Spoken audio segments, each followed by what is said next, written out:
You're listening to an archived Cabral Concept podcast. After listening to this show, check out the most up-to-date podcasts available at stephencabral.com/podcasts or search directly on iTunes. And now, welcome to the Cabral Concept, where board-certified naturopath and integrative health practitioner Dr. Stephen Cabral shares how he was diagnosed at the age of 17 with a life-altering illness and given no hope for recovery. It was only after studying and traveling all over the world did he discover how to combine ancient Ayurvedic healing practices with state-of-the-art naturopathic and functional medicine to fully rebalance the body and re-energize it with life. It's time to discover how to get well, lose weight, and finally feel alive again. And now, here's your host, Dr. Stephen Cabral. Happy you could join me here today on this Toxic Thursday edition of the Cabral Concept. We are taking our Ayurvedic lessons and our Ayurvedic series to the next level here today, and we're going through my de-stress protocol. So today, we've landed on toxins, and I want to give you the Ayurvedic theory and also the medicinal plans that you can use following Ayurvedic medicine in order to detoxify the body. But probably more importantly, I want you to understand what Ayurvedic toxicity talks about and how you can actually gauge where you are right now in terms of how toxic your body is or how much ama you've accumulated. So toxins in Ayurveda is called ama. And there are actually 3 different types of ama that we're going to be going through today, which has been shown to be really the cause of all sorts of dis-ease in the body, weight gain, and also mental unwellness as well. So what I'd like to do first is to take you through some symptoms you might be feeling if you're experiencing higher levels of toxicity or ama in the body. And then hopefully from there, you'll see why it's so important to rid the body of this toxicity using both Ayurvedic methodologies as well as state-of-the-art methods that we can use today as well. So a few of the questions, they're just simple yes or no that I want you to ask yourself. And if you come up with more yeses than nos, or more frequent yeses, or even a disease-based state that I'm going to name in a minute, you'll know that most likely your body's been accumulating too much ama or too much toxicity over the past few months, over the past few years, most likely, right? For most of us, it's a lifetime. If we've never done any of the things to remove all of this ama like they've done for many thousands of years, we just stop being taught how to do it. Well, you're going to have all of these things accumulated. And that's why by the time people typically get to their later 30s or 40s, things have already started going wrong with the body. And that simply should not be the case. So some of those questions to ask yourself is this.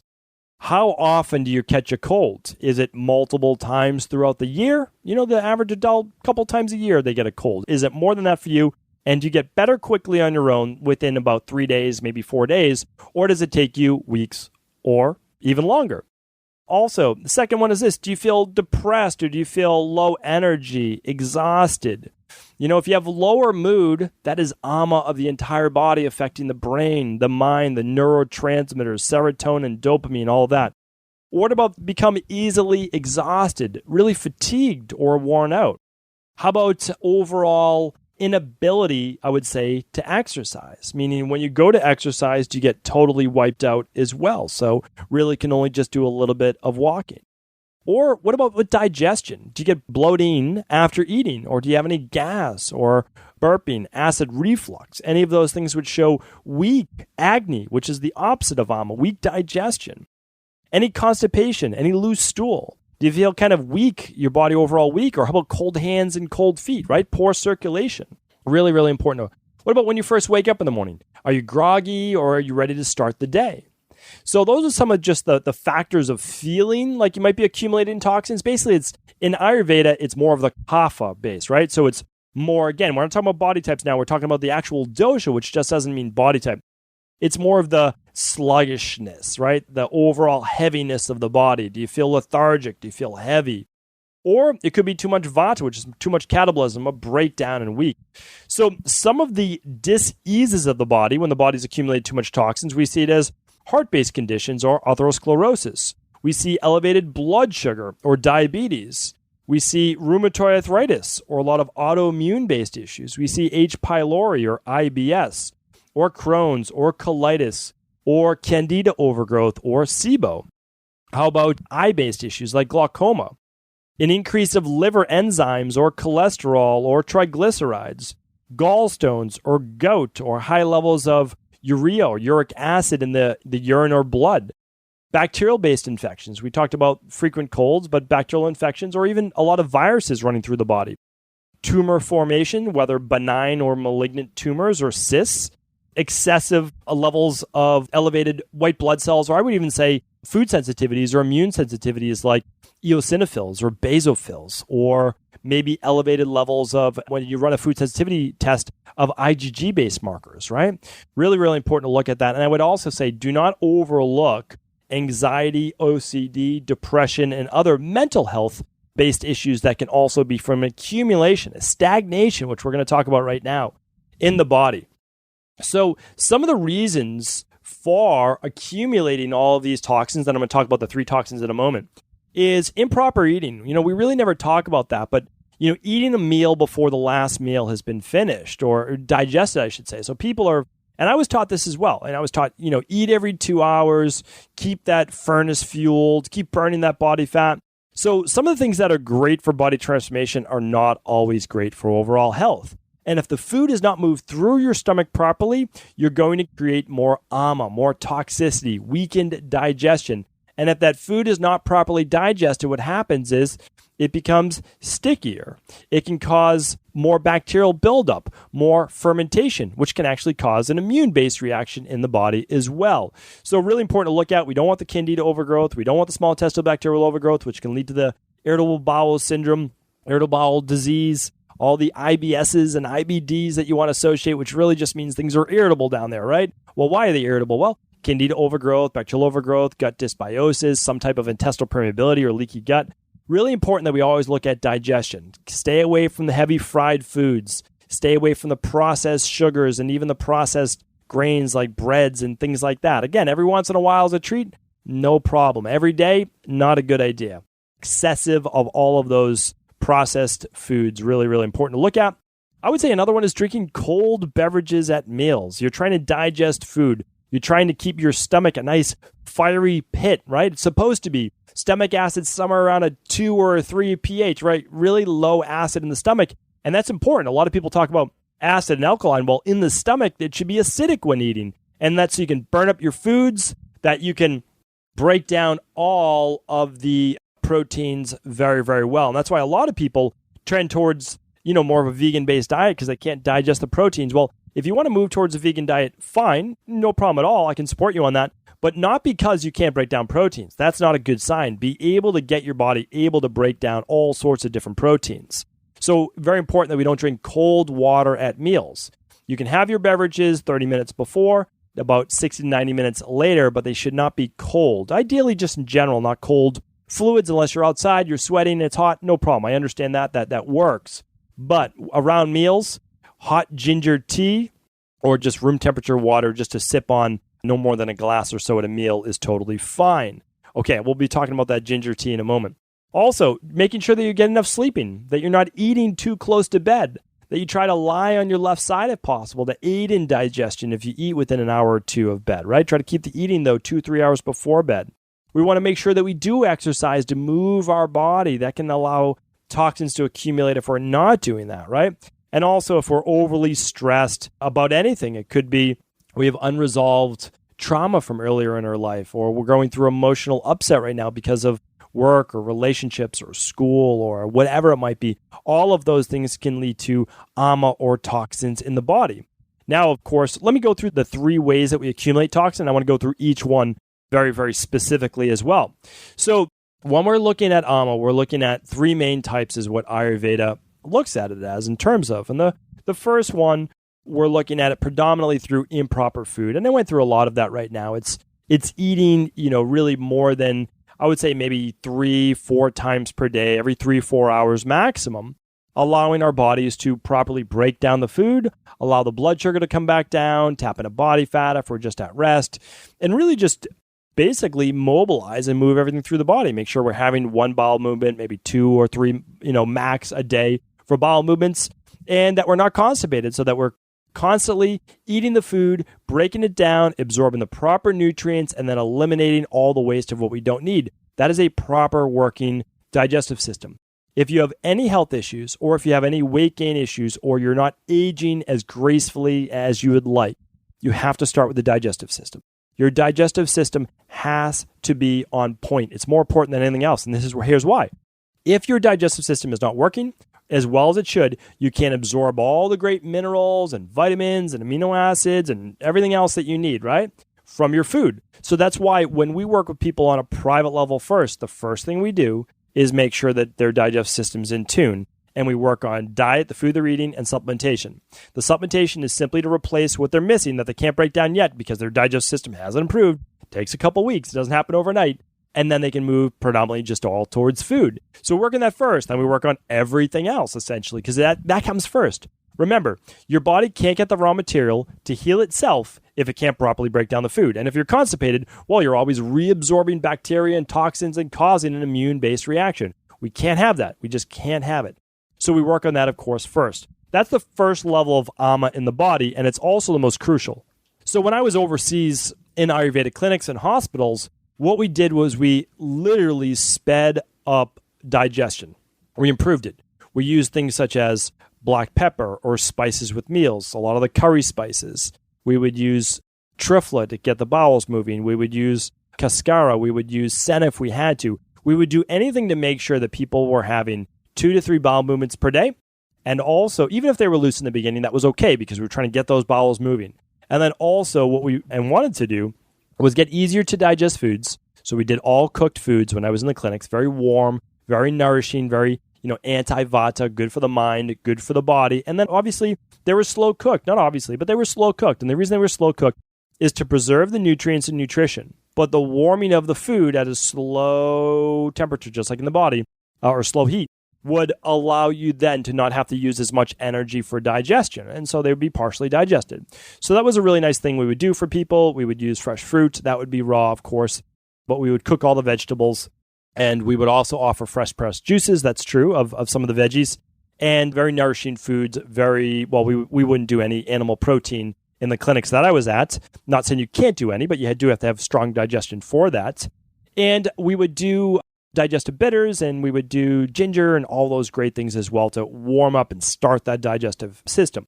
Now, secondarily, we were looking at the second form of ama, and this begins over time.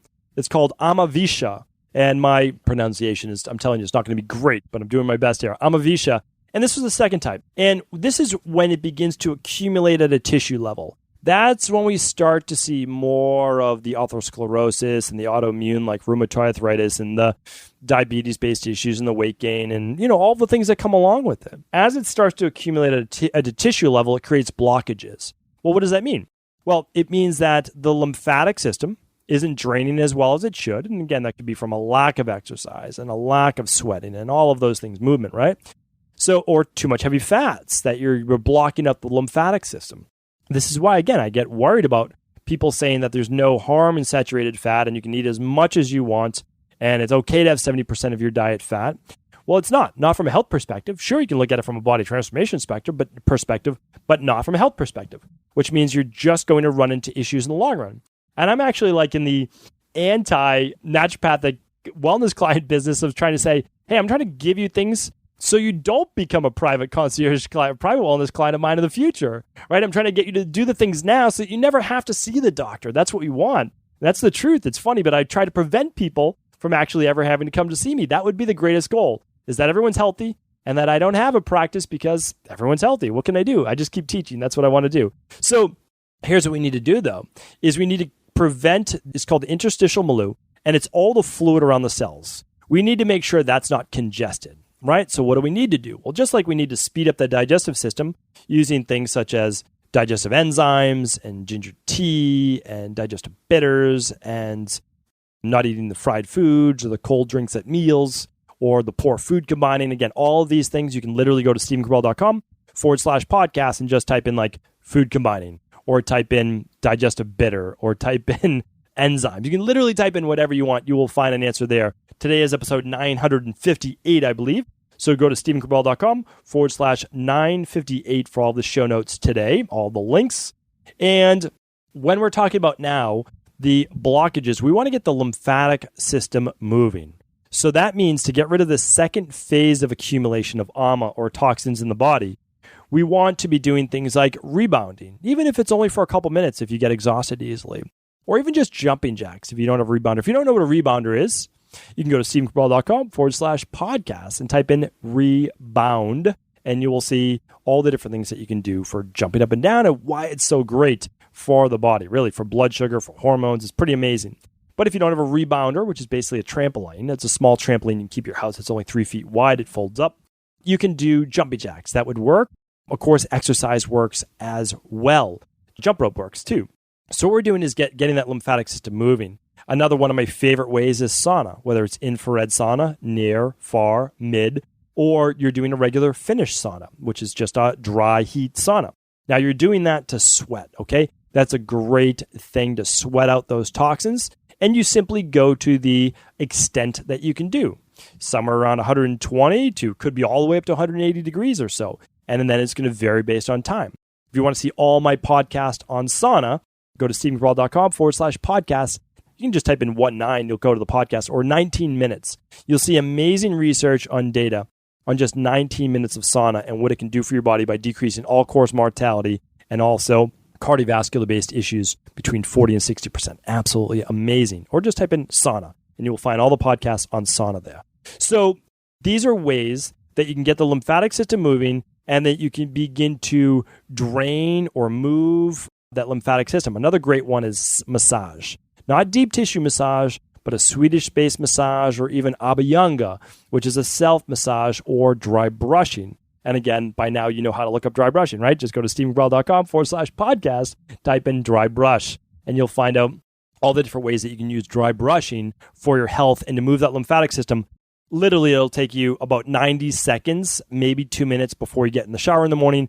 An amazing thing that you can do as well. So I'll be teaching all of these, as part of the toxicity-based protocol. It's in my book, The Rain Barrel Effect. Literally, everything is in that book, The Rain Barrel Effect. It is a book that I wrote just came out 3 or 4 months ago. It took like a decade to write. And all profits go to charity, but literally I give you my de-stress protocol in that.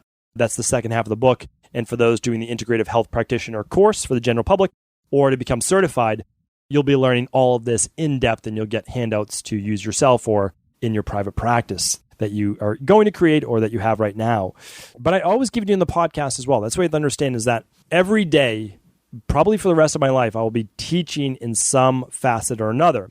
And this podcast is a nice way that I believe that you can just listen to on a daily basis, go back to previous podcasts, and get the information you need in a half-hour soundbite, a little chunk, at a time each day. And that will teach you more and more about your health because that's really what it's all about. It honestly is. It's just to not learn it all at once, learn it, try to apply it, not be perfect, try it again, get a little bit better, fail a little bit, try again, get better. And then finally, you've got it. You'll never be perfect, but you've got it, and then you can teach it to others. That's what this is all about. So those are all great ways to move that second form of ama out of the body. And again, you need to make sure you're not constipated, right? Because as you move the lymphatic system, you need to sweat it out, or you need to get it out through the urine. So make sure you're taking in enough hydration, enough water, smoothies, all of those things work great. And then, of course, you can't be constipated, right? Because you can't reabsorb it back into the body. All right, the third part is this, and this is really important. A lot of you know that I have a background as a bioregulatory medical practitioner in bioregulatory medicine. And this is basically the origins of naturopathy, around 1800s, late 1700s, 1800s, and early 1900s, where we learned how to get the body back to a state of equilibrium. And essentially, it is the only way to get the body truly healthy. Because as you begin to accumulate toxins, the answer is not adding more. It's not adding more to the body. It's always basically subtraction for the most part. You're trying to remove the things that have been accumulated over a lifetime. And that's why, again, I did a podcast on the 4 detoxes that everyone should do every year. And it wasn't just the functional medicine detox that I'll talk about in a moment, but it was about removing parasites and heavy metals. And it's about removing all the toxins from the intestines. These things are vital to do. Now, this gets us to the third part, is that even in Ayurvedic times, there were toxins in the environment. But that was 5,000 years ago, right? Nowhere near what we have today. They would have been shocked. Again, it wasn't the founders of Ayurveda. It was just, Ayurveda is the science of life. They weren't talking about a form of medicine like we talk about today as, oh, it's conventional medicine, or it's homeopathy, or it's this, it's that. No. It was everything. Ayurveda is everything. It's the science of life. So it's the psychological, it's the yoga-based. They had surgery in Ayurveda. They had everything. Ayurveda was everything. It was the science of life, the truth of life. That's literally what it was. So you have to understand, they knew about toxins back then. Just they would have been horrified to what we have today. Over 77,000 synthetic. That means man-made. 77,000 synthetic man-made chemicals in the environment. At least half of those we know cause cancer. Most likely all of them, right? Because they're foreign to our body. So our body doesn't know what to do with them. So they cause an immune-based reaction, right? So, but at least half, they're cancer-causing. And we're all trying to figure out, well, what's the cure for cancer? What is the cure for cancer? And I have no problem people trying to raise money and do this and do that. But listen, we know the cause of cancer. We do. So sure, we can try to figure out ways to remove cancer cells from our body. And I'm all for that. I really am. I am literally all for that. And I hope that we do. But the problem is there's so many different ways to get cancer. In a lab, how do they give a lab rat cancer? They give it a pesticide. The same pesticides that we spray in our foods. When you know that, and I spoke about that in the rain barrel effect because I go through the top 10 toxins that we're all exposed to, you begin to understand that we live in a world that is setting us up to fail. And that's why it's our job to get ourselves healthy, to teach our children for the next generation how to keep themselves healthy. That's it. I mean, it's literally all we can do. We're exposed to, when you go into your local convenience store and you see all the beverages in that refrigerated section, and they're neon yellow and they're red and they're highlighter blue. All of those come with artificial color that are literally paints. They're called yellow 6 and all the different dyes. And those dyes, they make them sound not so bad. Oh, it's just yellow or it's red or it's blue. Those are actually the colors of paint. Those go into paints. You're ingesting paint, dyes, food dyes that you color clothing with into your body through those beverages. You have to understand, these things are making our children sick. They're making us sick. They are leading to dis-ease as we know it. They are leading to cancer. They are leading to birth defects. They are leading to all of the issues that we struggle with today that they knew about an Ayurvedic medicine many thousands of years ago. Now, did they go about it in a little different way? Sure. They did the best they could back then, and it still works today. Today, I think we just need to up the ante. We need to work at even a higher level. So that means we need to keep our food as good as we can, really. We're trying to eat organic. We're trying to stay away from the pesticides as best as we can. We're never going to be perfect. I'm not perfect either. I'm in situations where I have to make my best relative choice, right? So I'm out the other night, and I'm at a party, and I was on my detox. I was on day 6 of my detox. It was that night. I was committed to it. We had the whole community doing the detox, hundreds of people. And I said, okay, I can eat the pizza, I can eat the cake, and I'll be off my detox. Or they have salad. I'm going to eat the salad. Was the salad organic? Nope, it wasn't. Carrots weren't organic. Lettuce wasn't organic. Sure, there were some pesticides on there. I had to make a choice. And the choice was my best relative choice. And I ate salad, and I ate a lot of it, plate after plate, 3 plates actually, to make sure that I wasn't going to eat the pizza or I wasn't going to eat the cake. And I did that because I was committed to stick with the detox that I was on, and also because it was the best relative choice. I knew that the salad wasn't organic, but it was still better than the cheese that comes from a cow that was pumped full of hormones and growth hormones, higher levels of estrogen, and who knows what sorts of disease going on in that animal, as well as the bread, the gluten, which I'm sure, was not organic either, right? And it's also processed. And am I saying never to have pizza? Never to have cake? I'm not saying that. You can do that as your once a week flex meal or whatever you'd like to do, sure. But what I'm saying is I also had committed to my seasonal detox. Every single season, just like they talk about in Ayurveda and all the Eastern-based forms of medicine, is that every season we would complete some type of cleansing of the body, some type of detoxification. And in Ayurveda, they would do something called panchakarma. And I will try to link it up on today's show notes. Okay, so today is episode 958, and I'm going to put in the Ben Greenfield podcast I did. I'm going to link that up. And I actually talked about all of panchakarma that they would do if you would at an Ayurvedic clinic or an Ayurvedic hospital. And I studied many times overseas in India and in Sri Lanka, and even when I practiced bioregulatory medicine in Europe under a brilliant practitioner, it was still an Ayurvedic basis. So what I want to do is I will share that episode with you because that's a whole episode on panchakarma. And it was a lot of fun. Ben and I did a great show together, and it was a good time. It was all in good fun. We actually had a little bit of laughs on all the different methodology. But essentially, what you're doing is you're systematically eliminating toxins from your body. Now, the best part is not to try to put them in there in the first place. But the truth is, you walk outside, we do something called the toxicity test. Why don't I link that up? So many people don't believe that they accumulate toxins. You can't bury your head in the sand. It's just, you can't let your friends do that, your parents do that, children do that, anyone. We walk outside, we're exposed to diesel gas, fumes, brake dust, we're exposed to flame retardants, we're exposed to aluminum in the tap water ice cubes that you get when you're out. We're exposed to mercury in fish like tuna and swordfish and Chilean sea bass. All of these things, right? Arsenic in certain foods and contamination, lead in the water from the pipes. But what we can do is we can only do our best. So we try to eat as well as we can. We try to do things like massage or self-massage. We try to do some sauna. We try to do our exercise. Everything laid out to you in what's called the de-stress protocol and the rain barrel effect, right? And that's your diet, that's your exercise, it's your stress reduction, it's removing the toxins, it's getting proper amounts of rest, it's working on your emotional-based state. That's so important for not accumulating toxins. Ayurveda talks about ama in terms of poor thought, negativity, stress. We want to go through also proper supplementation, making sure you get all the nutrients that you need on a daily basis so that your body has all the raw material in order to detoxify. And that's why we're such big proponents of the Dr. Cabral Daily Protocol. It's what I do every day. If you don't do anything else, it's what you need to be doing. What is it? Well, the Daily Nutritional Support Shake is the state-of-the-art functional medicine, orthomolecular medicine blend of the highest quality vitamins and minerals for your body.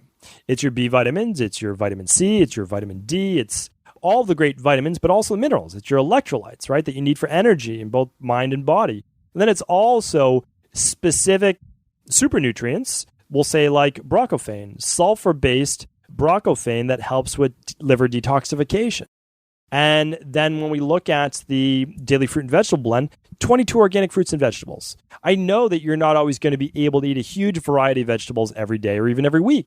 Well, this gives you 22 organic fruits and vegetables that have been juiced and then dehydrated, and then they're in powder form. Simply add them to water to reactivate them. And then the daily probiotic support for proper gut health. That's the Dr. Cabral Daily Protocol, and it works phenomenally well. If you don't want to use the brand that I formulate for Equilibrium Nutrition, that's okay too. But really, you need to give your body a fail-safe so that you're able to combat the 77,000 man-made chemicals in the environment. And then also, if you're able to do a seasonal detox, it's one of the best things you can do. Now, in my community, in our community, we do the Dr. Cabral Detox. If you're working with a local naturopathic doctor, functional medicine doctor, or integrative health practitioner, you're going to be able to do a functional medicine detox of your choice. But it should give you all the phase 1, phase 2 liver nutrients that you need in order to remove the accumulation of all these heavy metals and toxins in the body. And again, you can test those if you don't believe they're there, literally doing a toxicity-based test. And we'll be coming out with a mold-based test in just a week or two as well to check that out as well. And again, this is all just to give you back the power to be able to take control of your health. Whether it's a lab test, nutritional supplements, I want you to be able to get products that you used to never be able to get except through a doctor, that you can just get them on your own. And you can use them on your own. You can take care of your family. You can take care of really your community, teach people about it. And that's the way to get well. So I want you to do this predominantly through right living. We used to call it in natural hygienist, the natural hygienist, right living, right? It's sleeping, it's the proper eating, it's the proper exercise for your body, not overdoing it, not underdoing it, and living right. But then also being able to remove these things on a semi-regular basis, every 12 weeks or so. Ayurveda teaches us this to remove it from a digestive-based level, an interstitial milieu-based level. We'll get that lymphatic system moving, right, through self-massage, rebounding, and sweating, all those great things. And then from the bioaccumulation of what's called exogenous toxins from the environment is that we do a specific, whether it's a heavy metal detox or something like the Dr. Cabral detox or a functional medicine detox, to remove these things so that we don't get the dis-ease in the first place. So much better to not have to try to get cancer out of the body or get an autoimmune issue out of the body or get a psoriasis or eczema or any of these things out of the body in the first place, right? So ideally, we prevent them from happening. And I know that preventative medicine and preventative health, isn't that exciting to people. It isn't that sexy, all of those things, but it should be, because so much better to live a life at your proper body weight, a healthy body weight. It doesn't mean stick thin, it means a healthy body weight. So much better to be well in body, to not be in pain all the time, right? To feel healthy, and also to live a life of one of energy, of vitality, of zest. When you're doing that, your body's balanced. There's low levels of AMA. There's a toxicity test that I will link up today. I will link that up today. This is a more in-depth one. And just to test yourself, maybe you never run the toxicity test. This is a free test that I created. It's literally completely free. You don't need to enter an email or anything like that. And I'm going to link that up here. I'm going to put in toxicity test. That comes right from the Rain Barrel Effect. So even if you don't want to purchase the Rain Barrel Effect, you can literally get the toxicity test. I'm going to link that up today. Simply go to stephencabral.com/958 for that. So there'll be a lot of show notes there today. Hopefully today's podcast was helpful. It was meant to help you to understand that we knew about toxins 5,000-6,000 years ago in Ayurvedic medicine.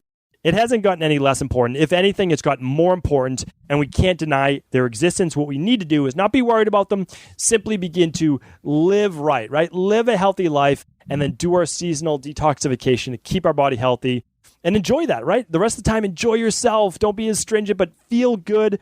Clean out that body. Live the amazing life that you were meant to live. Take care, everyone. Hopefully today's podcast was helpful. And if it was, as always, please do feel free to share this information with anyone you believe it could serve.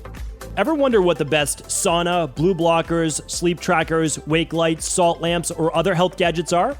Or what about the top non-toxic mattresses, sheets, soaps, bath products, toothpaste, and cookware? Or would you like to know the cleanest choices for hemp parts, meal delivery services, supplements, and much more? I personally curated, researched, and now created a resource page of all of my top picks that continues to grow each week. These are the exact products I use in my own life, with my family, in my private practice, and they're the ones I trust. To find out all of my up-to-date recommendations and all the details, simply head on over to stephencabral.com/resources.